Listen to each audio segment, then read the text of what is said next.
I wanted to read to you about Odin. Now, we talked about how everything has a consciousness. The computer, the phone, your crystals, obviously, they all have consciousness. Everything has consciousness. The wind, the leaves, the air. So here, this story tells me that Odin knew this because everything he owns, everything he has named. It has a name, therefore it has its own consciousness to me. So this is from historica.se/Norse-mythology/Odin-en. And it's Odin, the one-eyed all-father. Odin has many names and is the god of both war and death. Half of the warriors who die in battle are taken to his hall of Valhalla. He's the one-eyed all-father who sacrificed his eye in order to see everything that happens in the world. He has two sons, Balder by his first wife Frigg, and Thor by Jord. Odin also has several animals. His two ravens, Hugin and Munin, Thought and Memory, fly around the world and report back what they see. Sleipnir, the eight-legged horse, can run through all the worlds. Jerry and Freki are Odin's wolves. He learned the magical art of prophecy from Freya. Odin has a gold ring called Draupnir, that is important to the gods. A gold ring named Draupnir with its own consciousness that's very important to the gods. Odin's self-sacrifice. Sitting on his throne, Hlidskjalf, a throne named Hlidskjalf, with Frigg in the hall of Valhalla, Odin looked out across the whole world.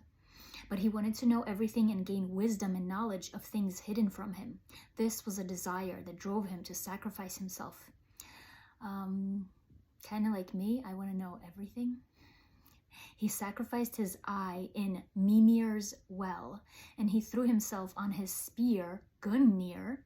His spear was called Gungnir, in a kind of symbolic ritual suicide. He then hanged himself in Yggdrasil, the tree of life, a tree called Yggdrasil, for 9 days and 9 nights in order to gain knowledge of other worlds and be able to understand the runes.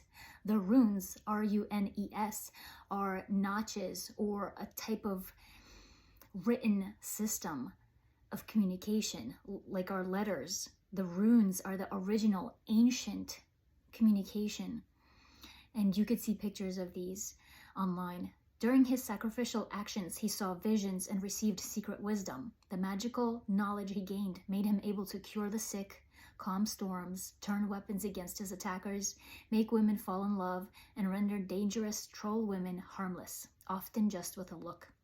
Odin was also a shapeshifter, meaning that he could change shape. He could fall into an ecstatic trance and send out his soul, allowing him to adopt the form of another person or animal. So his soul was able to be seen by others, but in a different form, such as another person or an animal. While his body lay in trance, he could travel as a bird or a four-legged animal, a fish or a snake, through all the worlds into far-off places. Now, in pranic energy healing, Master Choa Kok Sui, there's a story by Master Stephen Ko that said when they were in the Philippines or Indonesia, there was a horrible earthquake and a lot of people were hurt and in hospitals. And two of Master Choa Kok Sui's students saw his spirit walking around the hospital, healing people, while Master Stephen Ko, who was a student, was actually at his place. They were having a meal together. So there was no way that the physical body would be at the hospital. So his spirit was walking around. This person's spirit was walking around, healing people.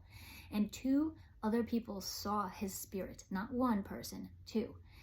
And Master Stephen Ko was with the person in physical. So Master Stephen Ko said, 2 people said that they saw you.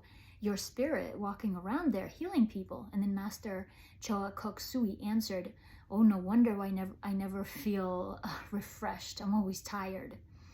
Because his soul didn't rest. His soul was always working. So this makes complete sense. The more stories I listen to, the more things I learn, the more pieces I put together of similar experiences. So I can say, like, there's got to be something to it. There's got to be some truth in it. Odin is often portrayed as a charming man who enjoys drinking mead and wine, but he was accused of unmanly behavior when he beat the drum and practiced prophecy, something that was associated with women. Oh, the fact that he was a seer and a man provoked disgust in some quarters. So he was a visionary, he was a pioneer. He did things out of the norm, because at that time, by this saying that only women beat the drum, like shamanic, and practiced prophecy, were seers and oracles, yet he, a man, was doing that. So he went against the grain, as many of us are stepping into our own selves and doing the same. So Odin, the Allfather, is within you. Let me know what you think of this story. I thought it was so cool on many levels.